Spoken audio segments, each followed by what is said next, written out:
Ketika antum punya sehat, tapi antum gak aman, antum akan tetap rasa ketakutan.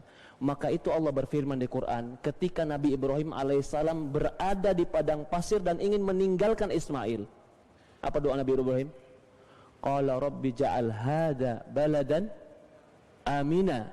Ya Allah, jadikan negeri ini negeri yang aman. Wa junubni wa baniya an na'budal asnam. Dan jauhkan aku dan anak cucuku beribadah kepada patung. Kata para ulama, ibadah diadakan setelah aman, karena engkau tidak akan mungkin bisa ibadah kecuali keamanan ada.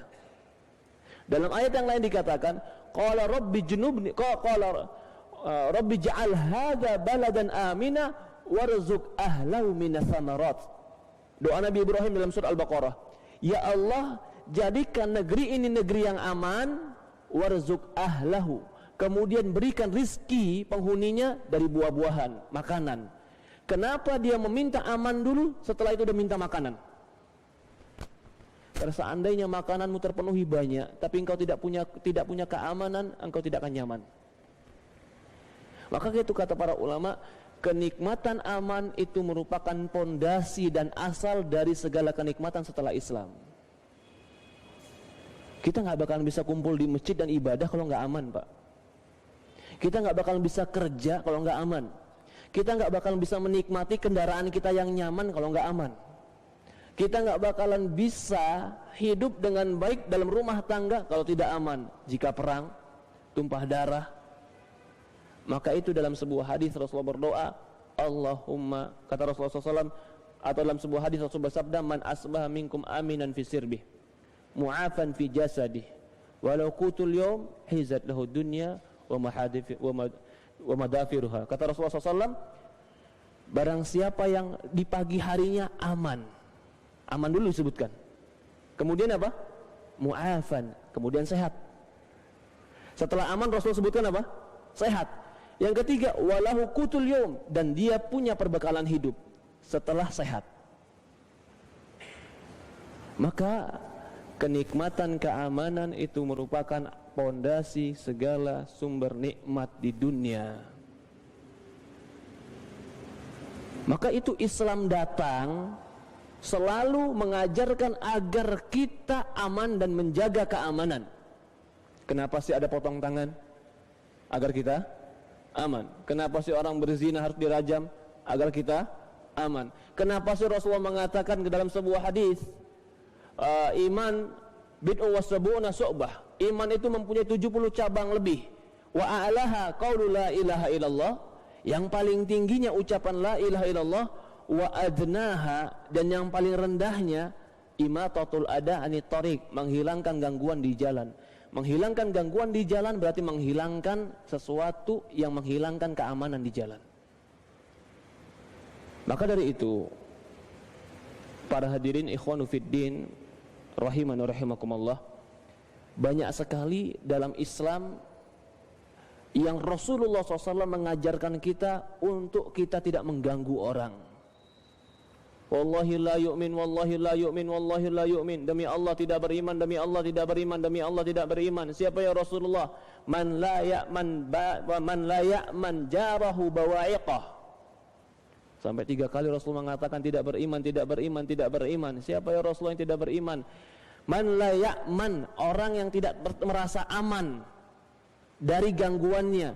Orang yang tetangganya enggak merasa aman dari gangguannya. Berarti menciptakan keamanan itu bagian daripada iman. Bagian daripada iman. Rasulullah SAW, Rasulullah SAW dalam sebuah hadis, kata Rasulullah SAW, la yuhillu damrul muslim illa min ihdath thalath. Tidak halal darah seorang Islam kecuali 3 perkara. As-sayyibu zani, wa nafsi binafs, wa tariku lidini, wa munfariqu lil jamaah. Kata Rasulullah SAW, tidak halal darah seorang Islam kecuali 3 sebab. Yang pertama adalah kisos. Yang kedua adalah, kata Rasulullah SAW, nafsu binafsi, as-sayyibu zani, orang yang berzina dan sudah menikah dirajam.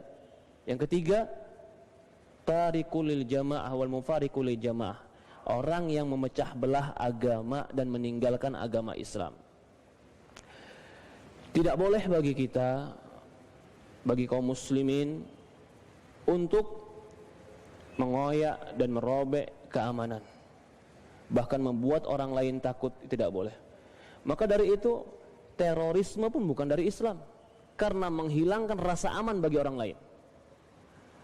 Kata Rasulullah SAW dalam sebuah hadis, tidak boleh bagi orang beriman yurawi akhoh. Tidak boleh bagi orang beriman itu mengagetkan, mengejutkan. Sekedar mengejutkan saja Rasulullah nggak boleh. Apalagi mengagetkan dengan bom, mengagetkan dengan kerusuhan, mengagetkan dengan pertumpahan darah, menakut-nakuti orang. Itu sama sekali bukan ajaran Islam. Islam mengajarkan keamanan itu harus dijaga. Allah musta'an. Kenapa?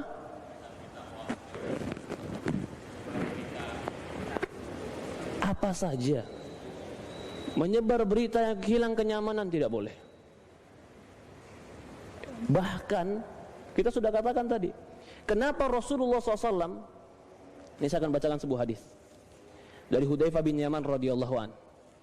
Dalam hadis riwayat Muslim, kata Hudzaifah bin Yaman, ya Rasulullah, inna kunna bisyarrin faja'allahu bihada khair fanahnu fih.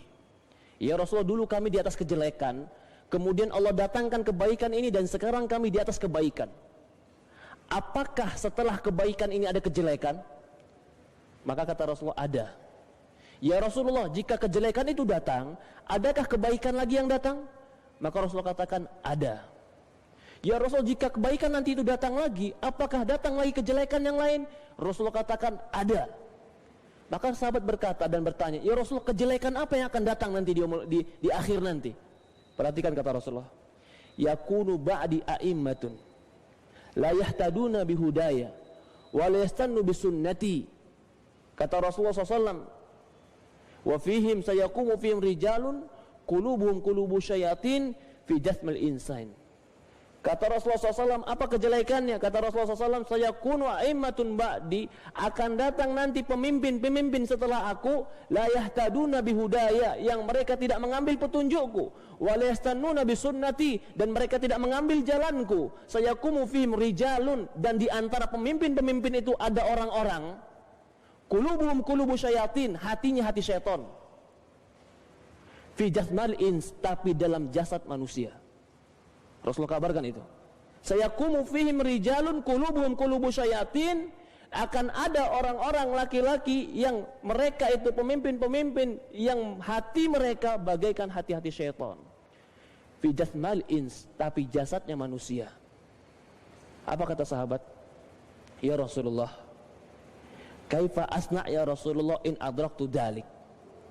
Ya Rasulullah, apa yang kulakukan kalau aku ketemu itu? Hadis riwayat Muslim, nomor hadis 1851. Maka kata Rasulullah SAW, kalau engkau ketemu itu, tasma wa tuti, wa in akhada malak wa daraba dhahrak isma wati. Kata Rasulullah SAW, dengar dan taat. Siapa yang disuruh dengar sini? Pemimpin-pemimpin yang hatinya seperti syaitan tapi berada di tubuh manusia. Dengar dan taat, wa in akhadha malak, walaupun mereka merampas hartamu, wa daraba dhahrak, dan mereka mencambuk punggungmu, isma wati, dengar dan taat. Kenapa? Kan orang sekarang, kenapa kok disuruh dengar dan taat? Bukankah itu kemungkaran? Karena tumpah darah lebih jelek daripada dipukulnya punggung. Karena harta kita dirampas itu lebih ringan daripada nyawa anak kita yang terampas. Harta kita dirampas, harga mahal, atau terjadilah kejahatan, tapi kita masih bisa ibadah dengan Allah. Walaupun harta kita dirampas, tapi kita masih bisa ibadah kepada Allah. Keamanan itu adalah kebutuhan yang pokok. Sementara tambahan atau rumah yang besar atau juga kenikmatan yang lebih, itu sekunder. Jangan gara-gara perkara yang kedua kita hancurkan perkara yang pertama. Jangan gara-gara yang sekunder akhirnya yang primer hancur. Keamanan sekunder atau primer? Itu pondasi primer. Sekarang bisa nyaman, punya rumah mewah, punya mobil 2, sekunder atau primer? Harga mahal atau murah selama kita bisa beli, itu berarti kita mampu. Maksudnya apa? Islam selalu mengajarkan kepada kita untuk kita menjaga yang lebih pokok daripada yang tidak pokok. Maka Islam sangat mengharamkan perpecahan. Apalagi perpecahannya bukan perpecahan dikarenakan agama, ya Rabbi. Perpecahan kenapa? Karena dia Persija, saya ikut Bandung, ya Rabbi, ya Allah, ya Rabb. Bunuh-bunuhan karena itu, kemana akal? Saya nggak mau berziarah ke rumah dia. Kenapa? Karena saya 0 sekian-sekian, dia 0 sekian-sekian. Ya Rabbi, akal kemana? Bukan agama itu. Itu dunia. Bahkan itu belum pasti baik. Apa engkau yakin yang satu baik dan yang satu jelek? Nggak ada yang pasti. Yang pasti baik itu cuma Quran dan hadis. Yang namanya manusia relatif. Dan sangat sayang jika kaum muslimin jadi terpecah dua dikarenakan perkara dunia. Sayang. Apalagi sampai kaum muslimin terancam keamanan gara-gara perkara dunia. Sayang. Rasulullah SAW ditanya di sini ketika dalam hadis yang lain. Hadis lain kita bacakan di sini. Kata Rasulullah SAW, ya Nabi Allah, wahai Nabi Allah, apa pendapatmu? Ini hadis riwayat Muslim. Langsung sahabat yang tanya, ya Rasulullah, apa pendapatmu? Jika nanti ada di tengah-tengah kami pemimpin yang mereka meminta hak mereka, tapi mereka menahan hak kami, artinya mereka menzalimi. Apa yang kau perintahkan pada kami ya Rasulullah? Rasulullah SAW fa'aradu an, Rasulullah berpaling, gak mau jawab. Tsumma sa'alah, dia tanya kedua kali, masih pertanyaan yang sama.